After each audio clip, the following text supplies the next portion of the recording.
이건 참 우리 사회의 비극인데요. 근로자들이 정말 휴식을 돈보다 좋아할까요? 근로자들이 정말 휴식을 원하는지부터 좀 살펴봐야 됩니다. 요즘 2잡, 3잡 뛰는 분들이 너무 많아요.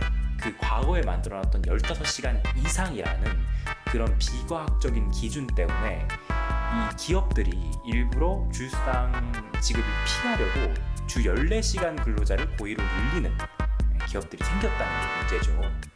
다시 말해서 주휴수당이 이미 근로자와 사용자 모두에게 장시간 노동을 유도하는 역할을 하고 있습니다.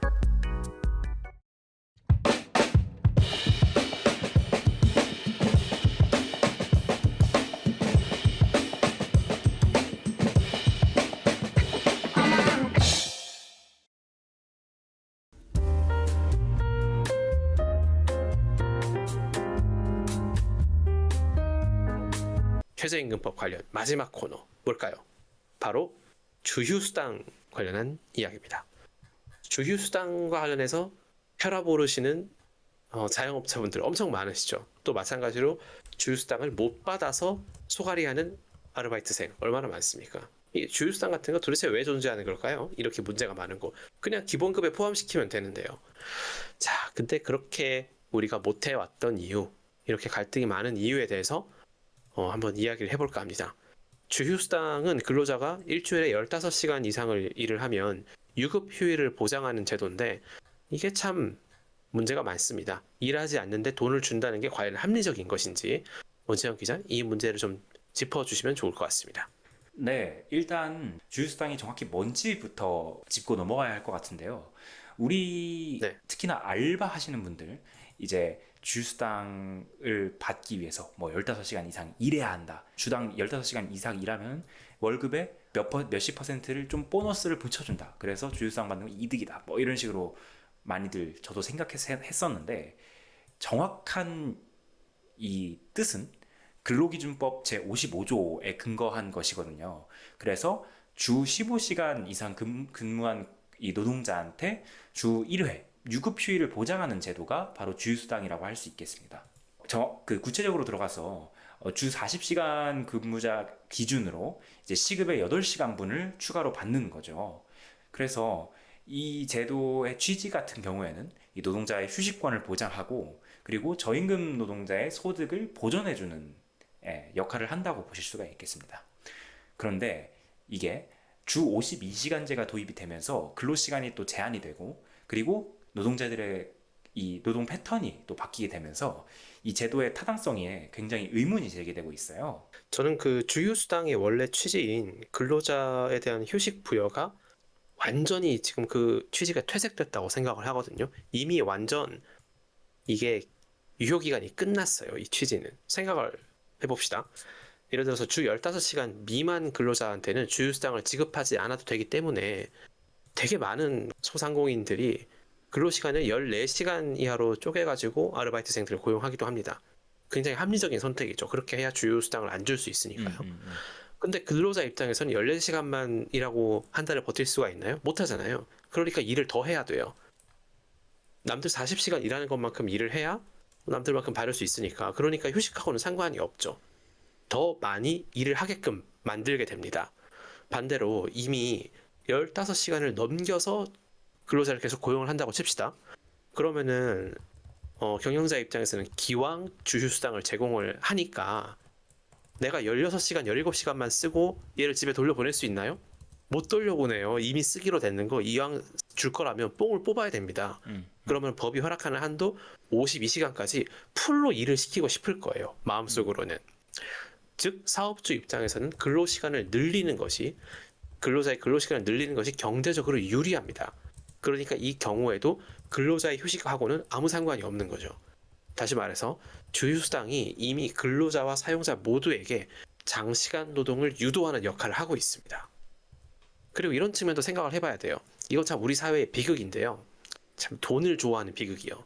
근로자들이 정말 휴식을 돈보다 좋아할까요? 근로자들이 정말 휴식을 원하는지부터 좀 살펴봐야 됩니다.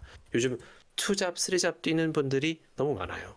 이게 2023년도 통계청 자료에 따르면은 복수 직업을 가진 노동자가 전체 약 60만 명에 달하거든요. 이게 추가 소득을 위해서 투잡을 선호하는 분들이고, 그리고 주휴수당으로 휴가를 보장받기보다는 더 많은 이 노동 시간을 원하는 경우가 있습니다. 그러면 주 15시간이라는 이 기준은 어디서 나온 걸까요? 이게 과학적 근거가 있는 기준인지 아니면 그냥 누가 임의로 갖다 붙인 기준인지 그런 것도 좀 궁금합니다. 네, 이 주 15시간 기준이라는 게 근로기준법에서 정한 단시간 노동자의 최소 기준이거든요. 그런데 명확한 과학적 근거는 따로 없습니다.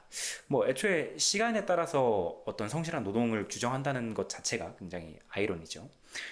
이 주휴수당이 처음 도입됐던 과거에는 주 15시간 이상 노동하는 노동자를 이 상시 노동자로 간주해서 휴식권을 보장하려고 했습니다. 그런데 요즘에 시대가 좀 많이 바뀌었잖아요. 그런데 요즘에는 이제 굉장히 많은 기업이 주 40시간 근로자한테 주말 휴식을 보장한단 말이죠.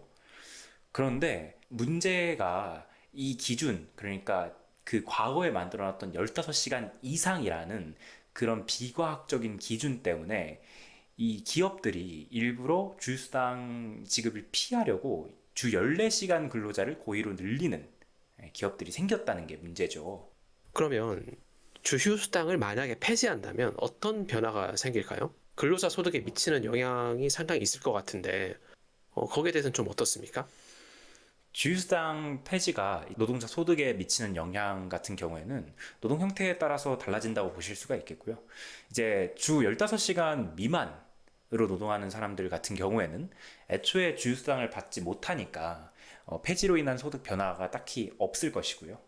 그런데 이제 주 15시간 이상 노동자가 좀 문제가 되죠. 이 주휴수당이 월 소득의 약 15%에서 20% 정도를 차지하다 보니까 폐지할 경우에는 소득이 20% 정도 감소하신다고 보시면 되겠습니다. 어, 2025년 기준으로 최저임금 1,030원이었죠. 이 주 15시간 노동을 했다고 했을 때 주휴수당으로 약 12만 원 정도를 가져가게 되는데요. 이게 사라지면은 소득이 많이 줄어들게 되는 것이죠. 다만 아직도 많은 기업이 기본급을 굉장히 짜게 주고, 그리고 거기에 플러스 알파로 뭐 수당을 덧붙이는 구조로 임금을 책정을 합니다. 2023년에 고용노동부 조사에 따르면은 이 중소기업 62%가 기본급을 최저임금 수준으로 맞춘 다음에 이제 성과급이나 아니면은 초과근무 수당을 따로 붙여가지고 임금을 보충을 합니다. 이런 기업이 전체 약 30만 개 정도로 추정이 되죠. 굉장히 많죠. 음, 따라서 네. 주휴수당 폐지가 소득에 미치는 영향이 조금 제한적이라고 볼 수 있지만 단시간 근로자에게는 굉장한 부담으로 작용할 수 있다는 점, 네, 알아둬야 할 것 같습니다. 그러면 주휴수당을 폐지할 경우에 기업과 근로자에게 이익이 될까요? 그 별다른 조치 없이 폐지만 한다고 가정했을 때 인건비 부담이 줄어드는 효과가 확실히 있겠죠.